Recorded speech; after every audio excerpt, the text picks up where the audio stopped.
right, so get this. We're diving deep today into Osama bin Laden's hard drives. Wow. Yeah, crazy, right? Back in 2011, the Navy SEALs raid his compound in Abbottabad, Pakistan, right? Right. They find bin Laden, of course, but they also find this treasure trove of digital info and handwritten letters. Really a look inside his mind. Exactly, like a direct line to the man behind 9/11. That's wild. It is, and that's what we're unpacking today. We're going deep beyond the headlines, not just what he did, but why. Yeah, the why is important. Totally. Yeah. And what these documents tell us about how Al-Qaeda really worked. A lot of assumptions about Al-Qaeda we're going to challenge. Yeah, for sure. Okay, so picture this. It's December 2001, just a few months after 9/11. Bin Laden's on the run. He flees into the Tora Bora Mountains in Afghanistan. Bora Bora, symbolic. Right. He knew those mountains from fighting the Soviets back in the 80s. Talk about coming full circle. Except this time, he's not a freedom fighter. He's a fugitive hiding in freezing caves, bombs dropping all around. Intense? And get this, in those conditions, he sits down and writes his will. Wow, really? Yeah. His will, it's a goldmine for understanding his mindset at the time. I bet. He expresses regret for involving his children, even advises them against following his path. Showing vulnerability, huh? Yeah, I think so. Like a fear he hadn't expected.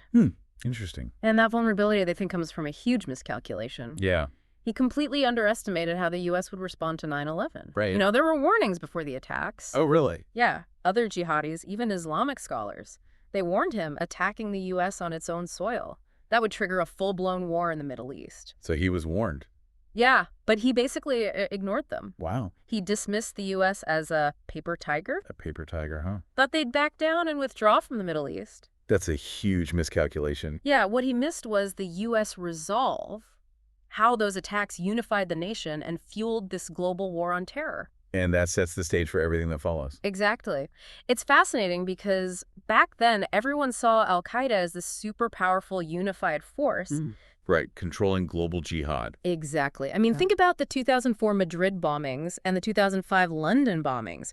Those were initially thought to be Al-Qaeda. Which just reinforced that image of this all-powerful network. Right. But you look at the hard drives, a very different picture emerges. Really? Al-Qaeda was far weaker and more divided than anyone realized. So all that fear, all that talk about a global It network. was mostly a facade. Wow. Remember bin Laden spent years in hiding?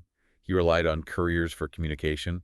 Got most of his news from the news. So cut off. Yeah, there was even a 3-year period where he was completely cut off from the organization. Wow. So while everyone's panicking about coordinated attacks, They're struggling with infighting, disagreeing on strategy, just trying to hold it together. that's crazy and kind of ironic. Isn't it? It is. And you know what else is ironic? Bin Laden had a background in business administration. Really? He ran Al-Qaeda like a corporation. What? Yeah, obsessed with competition branding, even PR. So not just a religious zealot? No, you see him in these letters worried about how the affiliate groups are impacting the brand. Interesting. He criticizes some of their attacks for being too indiscriminate, especially those with high Muslim casualties. So worried about PR, even while orchestrating terror. Exactly. He saw that as bad for business. Wow. Not exactly the fanatical mastermind we all imagined, right? Not really. And ironically, it's this internal focus, this obsession with control and image that paves the way for ISIS. ISIS, right? They were an Al-Qaeda offshoot. Exactly, and they split off because of strategic disagreements. Of course. Bin Laden tried to exert control, wrote letters outlining his vision, but his influence was fading, They ignored him. basically, which shows how limited his power really was, especially as this new, more brutal generation was emerging. That's a good point. It's fascinating. When we thought we knew bin Laden, we thought we knew Al-Qaeda, Right. but these hard drives, they shatter those ideas and reveal this much more complex and honestly human story. Makes you rethink everything. It does. The war on terror, the motivations of our enemies, the whole period in history. Absolutely. And speaking of complexity, let's talk about bin Laden, the family man. Because here's the thing. This is a man responsible for the deaths of thousands. Right.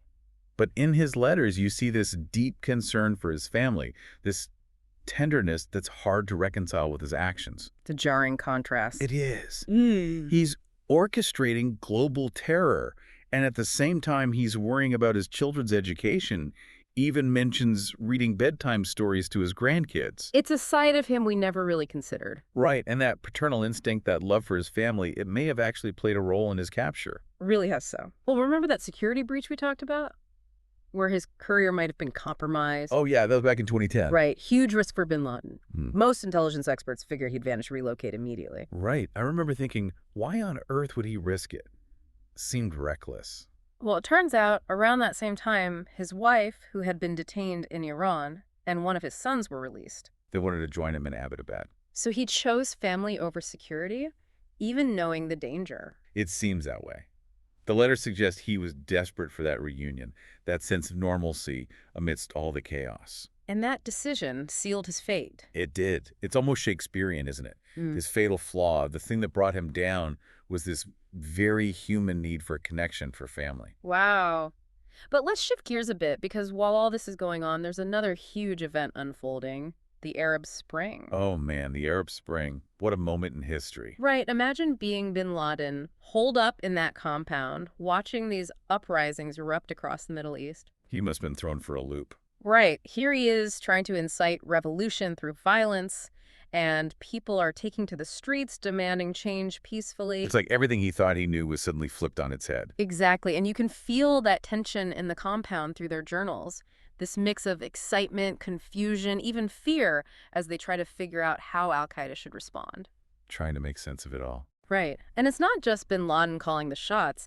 His wives and children are actively involved in these discussions, especially his daughters Maryam and Sumaya. His daughters. Wow. Yeah, I'm picturing them as millennials challenging their dad's extremist views. You're not far off.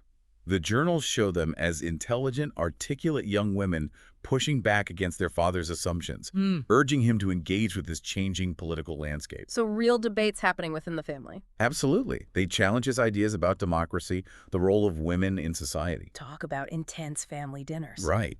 But it shows that even within this closed-off world of Al-Qaeda, there were different perspectives, different ways of seeing the world. That's so interesting and important to remember. And okay, let's talk about the hard drives themselves, because it wasn't just letters and journals. There were almost 100,000 files, videos, audio recordings, drafts of propaganda. A mountain of data. Right. Talk about a treasure trove for intelligence analysts. So what did they uncover? What were some of the key takeaways? One of the biggest revelations was just how much emphasis bin Laden put on attacking the United States. It was his obsession. It really was. His driving force. He believed that striking at the heart of America was the only way to achieve his goals. And what were those goals exactly? In bin Laden's mind, the U.S. was the root of all problems in the Muslim world. He saw America as this imperial force propping up corrupt regimes, exploiting resources, undermining Islamic values. So America was the enemy. The enemy, the great Satan. And until America was defeated, there could be no peace. Okay, so that explains the why of his hatred. But did the hard drives reveal anything about how he planned to attack the U.S.? There are hints, outlines of potential plots, but nothing concrete. So no detailed plans for another 9/11? No, not in the hard drives, at least not from what's been released publicly. Yeah. But what we do see is his frustration with the affiliate groups, their focus on local conflicts, and what he saw as their indiscriminate tactics. Right, he was worried about their impact on Al-Qaeda's image. Exactly. But he wasn't just concerned about PR. He actually advocated for more focused attacks, those with a clear strategic purpose and minimal impact on civilians, especially Muslim civilians. So he understood that alienating the people he claimed to be fighting for was counterproductive. On some level, yes, it's complicated. But the hard drives do paint a more nuanced picture of bin Laden than we had before.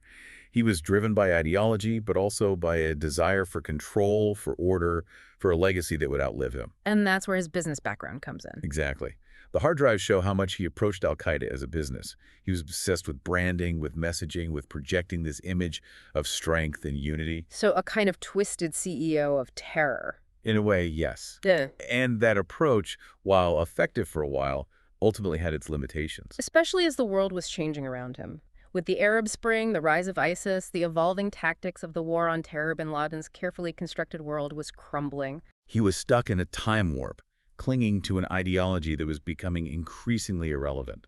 And that rigidity, that inability to adapt, ultimately contributed to his downfall. It's amazing how much these hard drives have changed our understanding of bin Laden, of Al-Qaeda, of the whole war on terror. They've peeled back the layers of myth and propaganda and revealed a much more complex and human story. And that's what makes these documents so valuable. They force us to confront the uncomfortable realities, the nuances, the contradictions that shape our world. You go in expecting this black and white story, good versus evil, but then you see these hard drives and it's all shades of gray. Right. Bin Laden's strategic thinking, his attempts to control the narrative, but also his blunders, his anxieties, his hatred for America. You see the cracks in his facade. Exactly. The fear, the vulnerability, that need for connection, even with those who disagreed with him. It's a reminder that even the worst figures, the ones we call monsters, are still human beings. Yeah. And that humanity, I think, makes this story even more compelling. Because it makes us ask harder questions, confront the complexities of ideology and motivation. Absolutely. Yeah. It's easy to just label bin Laden as a madman, a fanatic. Right. But these hard drives push us to go beyond those labels and really grapple with what shaped him, the historical and political context, his impact on the world. It's a much bigger picture. It is. So what can we as listeners take away from all of this? What sticks with us after this deep dive? One major lesson is don't underestimate your opponent. Bin Laden's miscalculation about the U.S. response to 9/11 had devastating consequences. It's like you gotta know your enemy, right? Exactly. Assumptions biases. They can lead to terrible decisions, especially in complex geopolitical situations. It's like keep your friends close and your enemies closer. Right. You need to understand your adversary, their motivations, their strengths, their weaknesses. And that brings up another point, the importance of nuance. Yeah. Resisting the urge to oversimplify things. Al-Qaeda wasn't some monolithic group with one ideology. It was fractured, dealing with internal divisions, shifting power dynamics, constantly evolving. It was much more complicated than that. Right, so you can't fight an enemy you don't really understand. And understanding means going deeper than the headlines, the simple narratives. And that's where these hard drives are so valuable. Totally. They give us a look inside Al-Qaeda that we wouldn't have otherwise. And I think another crucial lesson is the importance of adaptability. Oh, yeah. Bin Laden, for all his planning and intelligence, he failed to adapt to the changing world. He was fixated on global jihad against America. He couldn't grasp the Arab Spring, the rise of ISIS, the evolution of the war on terror. He was stuck. Yeah, clinging to an ideology that was becoming irrelevant. And that rigidity, that inability to adapt it, led to his downfall. It's a good reminder that the world is always changing. You have to be willing to adapt your thinking, your strategies, embrace new realities. We've become a relic of the past. Exactly. And lastly, I think these hard drives show the importance of human intelligence. Human intelligence. Yeah, understanding the human element in any conflict. It's not just about drones and bombs and military strategy. It's about understanding the people involved, their motivations, their vulnerabilities, their hopes and fears. Because in the end, even those who do terrible things are still human. Yeah. And recognizing that humanity, understanding it might be the key to finding a more peaceful future. That's a powerful thought. It's easy to dehumanize our enemies, to see them as monsters. Right. But the truth is, they're driven by complex factors just like us. And if we can understand that why, behind their actions, maybe we can find a way to bridge those divides.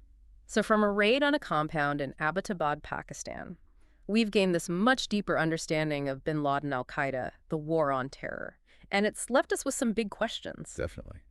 And that's what these deep dives are all about. Right. They challenge our assumptions, broaden our perspectives, and leave us with more questions than answers. And for you listening, we want to hear your thoughts. What stood out to you in our exploration of bin Laden's hard drives? What surprised you? What questions are you still thinking about? Let us know, because this conversation isn't over. Keep exploring, keep questioning, keep seeking a deeper understanding of the world. That's what the deep dive is all about.